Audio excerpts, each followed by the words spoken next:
राम राम पानी पिला दो। राम राम पानी पिला दो। कोई है? मेरी मदद करो। मेरा बच्चा होने वाला है। मुझे शेर ने काटा है।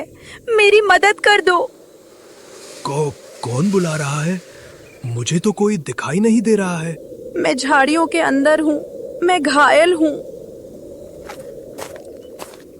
अरे तुम तो एक बकरी हो। तुम भला कैसे बोल सकती हो?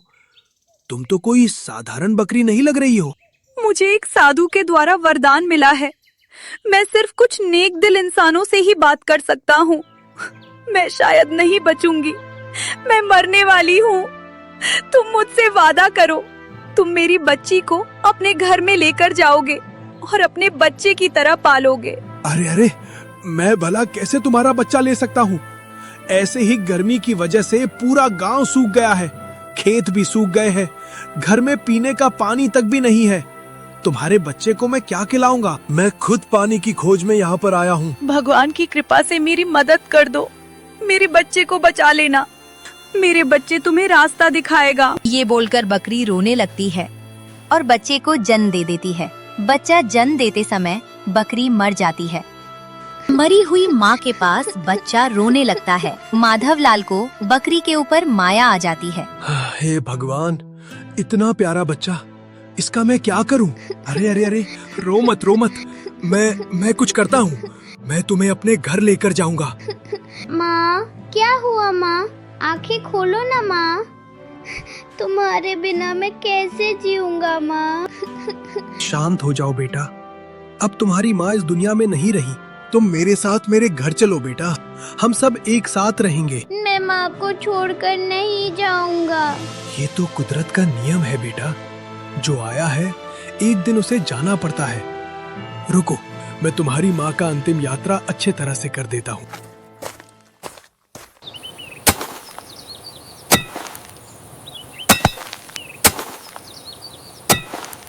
मरने से पहले इसकी माँ ने कहा था कि ये मुझे रास्ता दिखाएगा। क्या इसके पास भी कोई जादुई शक्ति है? गांव जाकर देखता हूँ इसका असली राज क्या है। बकरी को दफनाकर उसका बच्चा लेकर माधवलाल गांव में जाने तो लगता है, पर उसे अंदाजा भी नहीं है कि आज से गांव में कौन सी तबाही आने वाली है।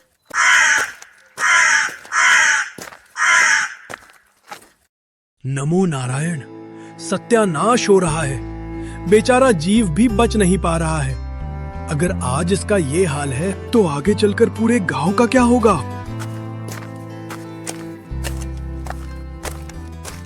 अरे ओ कल्याणी, थोड़ा पानी लेकर बाहर आ जा। अरे तुम तो पानी लाने गए थे, इतनी जल्दी वापस कैसे आ गए? पानी नहीं मिला। जंगल का तालाब भी सूख गया है। और तू इतना छोटा गिलास में पानी क्यों लेकर आया है? पानी मुझे नहीं पीना है। इस छोटे से बकरी के बच्चे को पानी पिलाना है। बकरी का बच्चा? बकरी का बच्चा कहाँ से लेकर आया? हमारा तो कोई बकरी नहीं है। जंगल में इसकी माँ को शेर ने काटा था। जन्म देते समय वह मर गई। इतनी छोटी सी मासूम बच्ची को मौत के मुंह में कैसे छोड़कर आ सकता हूँ? इसलिए इसे हमारे घर में लेकर आया। इसे हमारे बच्चे की तरह पालूंगा। इसके लिए बर्तन में थोड़ा पानी लेकर आ। हे भगवान, सत्यानाश कर दिया। घर में पीने का थोड़ा सा पानी बचा है। दूर दूर तक सारी घास सूखने लगी है। मुश्किल से हमारी गाय को एक वक्त का खाना मिलता है। क्या खिलाएंगे इसको? अरे तू डर मत। भगवान कुछ न कुछ उपाय निकाल देगा। हाँ, तुम्हारी इस सोच की वजह से एक दिन हम सब मर जाएंगे। कल सुबह जब तुम कुएं से पानी निकालने जाओगे तब तुम्हें पता चलेगा कुएं में क्या है। ये बोलकर कल्याणी गुस्से से घर के अंदर चली जाती है। अगली सुबह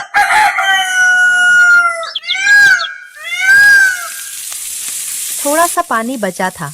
रात में इस बकरी के बच्चे ने वो भी खत्म कर दिया। अब पूरा मटका खाली पड़ा है।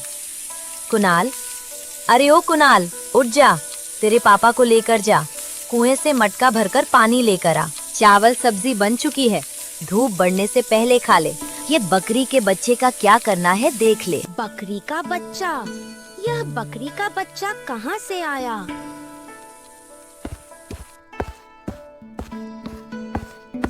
पिताजी, ओ पिताजी, उठ जाओ, चलो कुएं से पानी लाना है। ओ पिताजी। माँ, पिताजी तो उठ ही नहीं रहे हैं। लगता है उनकी तबीयत खराब हो गई है। रुक जा, मैं देखता हूँ। अरे अरे, तेरे पिताजी को तो बहुत जोर से बुखार आया है। पानी, मुझे थोड़ा पानी पिला दे। जल्दी जा, तू अकेला ही जा, थोड़ा पानी निकालने की कोशिश कर।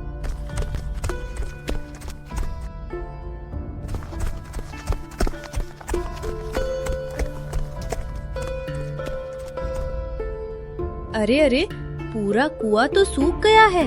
अचानक कैसे सूख सकता है? कल भी तो पानी देखा था। माँ, कुआं तो सूख चुका है। एक बूंद भी पानी बचा नहीं है। कैसे बचेगा पानी? पिछले साल गांव में एक लड़की की पैसे की कमी की वजह से शादी नहीं हो रही थी। कुआं खोदने का आधा पैसा तेरे पिताजी ने उसकी मदद में दे दिया। जितना पैसा बचा उसी से ये छोटा सा कुआं खुदवाया।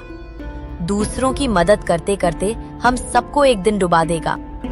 तू थोड़ा शांत हो जा, भगवान कोई न कोई उपाय निकाल देगा। हाँ हाँ, वो तो देख ही पा रहा हूँ। कुणाल, तू साइकिल लेकर सरपंच जी के घर जा। उनका बहुत बड़ा कुआं है, वहाँ से थोड़ा पानी लेकर आ। हाँ, जा वहाँ। आज तेरे पिताजी के साथ साथ तुझे भी पता चलेगा गांव वालों की असलियत और सरपंच का काला सच। माँ, ऐसा क्यों बोली? क्या है सरपंच जी के कुएं में? जो भी है, पिताजी के लिए पानी तो लाना ही पड़ेगा।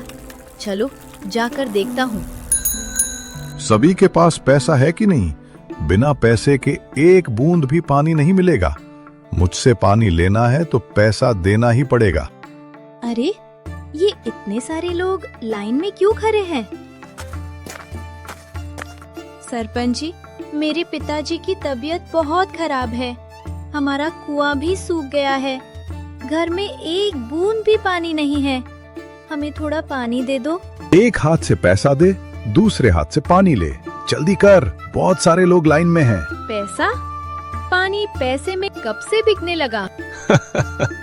मुझे पता था इस साल की गर्मी में सबके कुएं सूखने वाले हैं, इसलिए मैं पानी बेचकर बहुत पैसा कमाने वाला हूँ। दे, पैसा दे और पानी लेकर जा। पिताजी कुछ दिनों से काम पर नहीं जा पाए थे। हमारे पास पैसा नहीं है। चल चल, पैसा है तो पानी मिलेगा, नहीं है तो नहीं मिलेगा। वैसे सुना है तेरे पिताजी ने कोई बकरी का बच्चा लाया है। पैसा नहीं है तो उसे मुझे दे दे, मैं उसको बकरी काटने वालों के पास भेज दूंगा और पैसा ले लूंगा। ये सुनकर कुणाल के मुंह से एक भी शब्द नहीं निकला। दुखी होकर वो गांव की तरफ जाने लगा। अब मैं क्या करूं? पिताजी के लिए पानी तो चाहिए ही चाहिए, नहीं तो कुछ भी हो सकता है पिताजी के साथ। नहीं नहीं, मैं ऐसा होने नहीं दूंगा।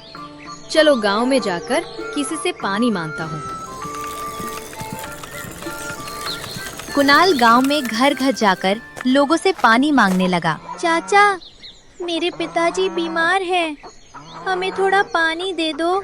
हमारे कुएं में वैसे ही थोड़ा पानी बचा है, तुम्हें दे देंगे तो हम क्या पिएंगे? नहीं दे सकता हूँ बाबा पानी। नहीं है पानी, हमारे घर में भी थोड़ा ही बचा है, नहीं दे सकता हूँ। पर किसी ने उसे पानी नहीं दिया।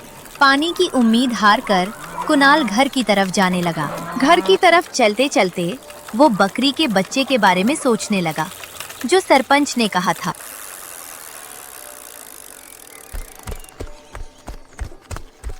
गांव के हर घर जाकर पानी ढूंढा, किसी से भी पानी नहीं मिला और सरपंच तो पानी पैसे में बेचने लगा है। मुझे पता था इन लोगों की असलियत। सारी मुसीबत की वजह ये बकरी का बच्चा है। पर माँ, सरपंच ने एक बात कही है, अगर हम इस बकरी के बच्चे को सरपंच को दे दे तो सरपंच उसे बकरी काटने वाले के पास देकर पैसा ले लेगा और हमें पानी दे देगा।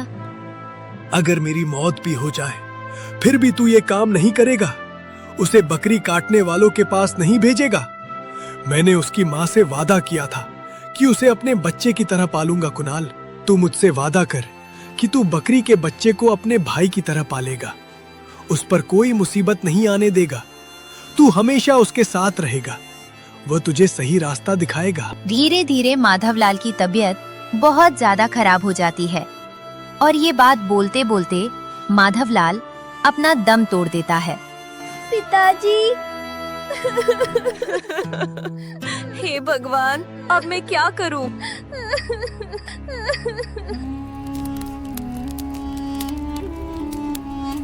पिताजी के मरने के बाद कुणाल पूरी तरह टूट जाता है, पर उसकी असली भयंकर मुसीबत तो अब सामने आने वाली है, जिसका अंदाजा भी उसे नहीं है। मुझे मौत के मुंह में मत भेजो, बकरी काटने वालों के पास। मैं तुम्हें पानी का खोज बताता हूँ, लेकिन वह बहुत ही मुश्किल और जोखिम भरा रास्ता है। गांव की पूर्व दिशा में सबसे बड़ी पहाड़ियों की चोटी पर उरुवेला के जंगल में एक जादुई गुफा है। उसके अंदर एक जादुई झरना और नदी है, जिसमें हमेशा पानी रहता है। पर उधर जाने के लिए तुम्हें एक परीक्षा देनी पड़ेगी। उसी गुफा के सामने एक छोटा सा तालाब भी है, उसमें एक जल परी रहती है। अगर तुम उसके सामने परीक्षा में पास हो गए तो तुम्हें उसके अंदर जाने का रास्ता मिल जाएगा। अगर नेक दिल इंसान निकले तभी तुम उस परीक्षा में पास हो पाओगे, नहीं तो तुम्हारी जान भी उसी पानी में जा सकती है। तेरी वजह से मैं अभी अपने पति को खो चुकी हूँ। अब तू मेरे लड़के को भी मारना चाहता है? मैं अपने बच्चे को कहीं भी नहीं भेजूंगी। कुणाल, तू इस बकरी के बच्चे को बकरी काटने वालों के पास भेज दे और सरपंच से पानी लेकर आ। मुझे मत भेजो, वो मुझे मार देगा। मैं कुणाल के साथ जाऊंगा, मैं उसको रास्ता दिखाऊंगा। हाँ माँ, मैं इसे नहीं भेज सकता हूँ। मैंने पिताजी से वादा किया है, मैं इसे अपने भाई की तरह पालूंगा और मैं उरुवेला के जंगल से पानी लेकर आऊंगा। पूरे गांव में सबको पानी दूंगा। मैं अपने पिताजी की मौत का बदला सरपंच से लेकर रहूंगा। मैं उसका पानी का काला धंधा बंद करूंगा। गांव की सबसे बड़ी पहाड़। लोग कहते हैं कि जो एक बार इस पहाड़ में गया है वो कभी वापस नहीं आया। रुको, लगता है झाड़ियों में कुछ है।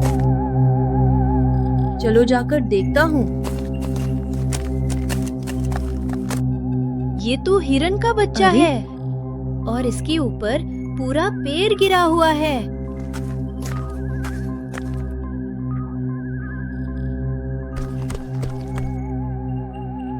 मेरी जान बचाने के लिए शुक्रिया, पर मैं पहली बार किसी इंसान को इस जंगल में देख रहा हूँ।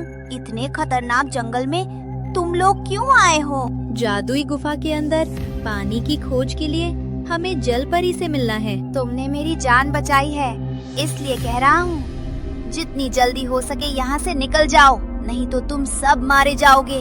और अगर फिर भी तुम सुनना चाहते हो तो सुन लो, जल परी ऐसे ही नहीं मिलेगी। ये जो लाल फूल वाला पेड़ देख रहे हो, उससे 3 फूल तोड़कर 3 बार पानी में फेंकोगे, तभी जलपरी निकलकर ऊपर आएगी। ये बोलकर हिरन का बच्चा तुरंत भाग जाता है। कैसे भी करके मुझे इस पेड़ से 3 फूल तोड़ने हैं।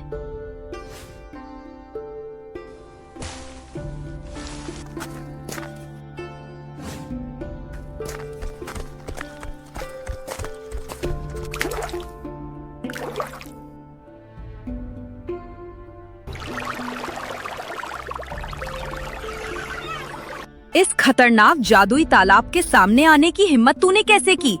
तुझे एक मौका दे रहा हूँ, अपनी जान बचानी है तो अभी यहाँ से निकल जा। मुझे माफ कर दो, पर मेरे पास कोई और उपाय नहीं है। मेरा पूरा गांव सूख गया है। पानी की प्यास की वजह से मेरे पिताजी भी मर गए हैं। मुझे कैसे भी करके जादुई गुफा के अंदर जाना है, पानी की खोज में। भगवान की कृपा से मुझे अंदर जाने का राज बता दो। आज तक कोई भी इंसान इसके अंदर नहीं जा पाया। इसके अंदर जाने के लिए तुम्हें एक परीक्षा देनी पड़ेगी। इस पानी में तुम्हें अपना एक हाथ डालना होगा। अगर तुम नेक दिल इंसान निकले तो तुम्हारा हाथ सही सलामत रहेगा और तुम्हें गुफा के अंदर जाने का राज मिल जाएगा। लेकिन अगर तुम नेक दिल इंसान नहीं निकले तो तुम्हारा हाथ कट जाएगा और तुम्हारी जान भी जा सकती है। मैं तैयार हूँ, कोई भी परीक्षा देने मैं तैयार हूँ। मेरा पिताजी का मौत का बदला मैं सरपंच से लेके रहूंगा। ये बोलकर कुणाल तुरंत अपना हाथ पानी में डाल देता है। अरे तुम्हारे हाथ को तो कुछ भी नहीं हुआ। ये नेक दिल इंसान है, कुछ देर पहले इसी ने मेरी जान बचाई थी। ये तो सच में नेक दिल इंसान निकला। अब इसको जादुई गुफा के अंदर जाने का राज बता दो। ये लो सुनहरी जादुई पत्थर, इसको गुफा के सामने रख दो, गुफा का दरवाजा खुल जाएगा और तुम अंदर जा पाओगे। पर एक बात सुन लो, गुफा के अंदर सिर्फ तुम अकेले ही जा पाओगे, बकरी का बच्चा भी नहीं जा पाएगा। कुणाल को जादुई पत्थर देकर जलपरी पानी में चली जाती है और कुणाल बकरी के बच्चे को एक पेड़ के नीचे रखता है। तुम इधर ही रहो, मैं अंदर जाकर पानी ढूंढता हूँ। मैं जल्दी वापस आ जाऊंगा।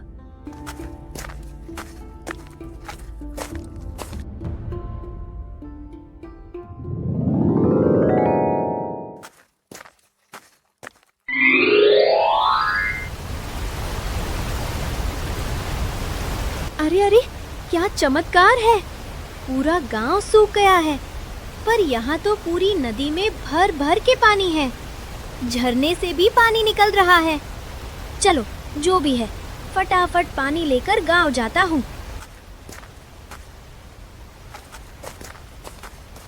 ये लड़के, कौन है तू? यहाँ क्या कर रहा है?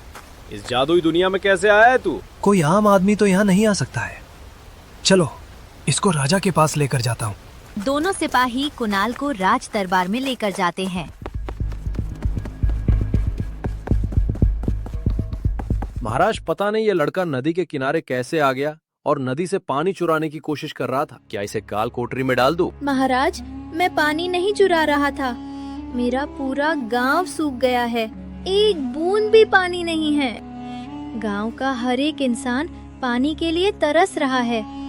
मेरे पिताजी भी पानी की प्यास की वजह से मर गए हैं। अगर मैं अभी गांव के लिए पानी लेकर नहीं गया तो बहुत बड़ा अनर्थ हो जाएगा, बहुत सारी जानें चली जाएंगी। भगवान की कृपा से मुझे पानी ले जाने का हुक्म दे दो। सिपाही, ये लड़का सिर्फ अपने लिए नहीं, पूरे गांव के बारे में भी सोचता है। जो दूसरों के बारे में सोचता है, अगर उसकी ही मदद ना करूं तो भगवान भी नाराज हो जाएंगे। सेनापति, जाओ, शाही राज दरबार से बैलगाड़ी भर के इस लड़के को पानी दे दो। जादुई दुनिया से पानी लेकर कुणाल आ तो जाता है, लेकिन गांव में आने के बाद सरपंच उसके साथ जो करने वाला है उसके बारे में कुणाल को अंदाजा भी नहीं है। जिसको जितना पानी की जरूरत है सभी यहाँ से पानी लेकर जाओ। आज से सरपंच के पास से पैसे देकर पानी खरीदने की जरूरत नहीं। तभी पीछे से सरपंच और उसका चमचा आते हैं और ये सब कुछ देख लेते हैं। अरे अरे, रुक जा, ये क्या चल रहा है वहाँ पर? ये लड़का तो सब में पानी बांट रहा है। इसको पानी कहाँ से मिला? पर उससे भी बड़ी बात, अगर ये ऐसे ही सब में फोकट में पानी बांटता रहेगा तो मेरा धंधा तो बंद हो जाएगा। चल चल, इसका पीछा करता हूँ, देखता हूँ ये कहाँ से पानी लेकर आता है, फिर मैं इसको बताता हूँ मैं कौन हूँ। कुछ गांव वालों को पानी देने के बाद पानी खत्म हो जाता है। पानी लाने के लिए कुणाल फिर से जादुई गुफा की तरफ जाता है, पर इस बार सरपंच और उसका चमचा कुणाल का पीछा करते हैं। अच्छा, तो ये है इसका राज। चल चल, उसके पीछे पीछे हम भी अंदर चलते हैं। आज उसे दिखाता हूँ बेटा मैं कौन हूँ। कुणाल दोबारा से पानी भरकर गांव की तरफ जाने वाला था, तभी सरपंच और उसका चमचा कुणाल को पकड़ लेते हैं। रुक यहीं पर। मेरा रास्ता छोड़ दो, मुझे पानी लेकर गांव जाना है। तो इसी से पानी लेकर तू गांव में फोकट में पानी बांट रहा है? तुझे क्या लग रहा है तू मेरा धंधा बंद करेगा और मैं ऐसे ही देखता रहूंगा? मेरी बात कान खोलकर सुन ले। आज से ये झरना और नदी मेरी है। ये जो पानी की गाड़ी है ये भी मेरी है। इसका पानी बेचकर मैं पैसे कमाऊंगा। आज के बाद तू कभी भी यहाँ पर नहीं आएगा, और अगर तूने मेरी बात नहीं सुनी तो तुझे और तेरी माँ को मैं गांव से निकाल दूंगा। जब सरपंच कुणाल को धमका रहा था, तभी पेड़ के पीछे से राजा के दोनों सिपाही ये सब कुछ देख लेते हैं। हे, कौन हो तुम लोग? इसको क्यों डरा रही हो? अरे अरे, नहीं, हम तो बस ऐसे ही यहाँ टहलते टहलते आए हैं। हमने अपनी आंखों से देखा है। तेरा विचार तो महाराज खुद करेंगे। चलो इन दोनों को लेकर। महाराज, ये दोनों लालची आदमी नदी के किनारे इस लड़के को धमकाकर इसका पानी छीन रहे थे। महाराज, इन दोनों का क्या करूं? महाराज, ये लड़का झूठ बोलता है और ये दोनों सिपाही भी। हम तो बस ऐसे ही टहलते टहलते घूमने के लिए आए थे। मैं जादुई दुनिया का महाराज हूं, मुझे सब पता है। मेरी नजर इस लालची सरपंच के ऊपर थी, लेकिन आज तूने अपनी हद पार कर दी। लालच में तू अंधा हो गया, तेरे पाप का घड़ा भर गया है। सेनापति, इन दोनों को जिंदगी भर के लिए काल कोठरी में डाल दो। महाराज के आदेश पर सेनापति, सरपंच और उसके चमचे को काल कोठरी में डाल देता है और कुणाल पानी लेकर अपने गांव में जाता है। गांव की पानी की समस्या हमेशा के लिए खत्म हो जाती है। याद रखिए, लालच इंसान का सबसे बड़ा दुश्मन है और निस्वार्थ सेवा उसकी सबसे बड़ी ताकत है।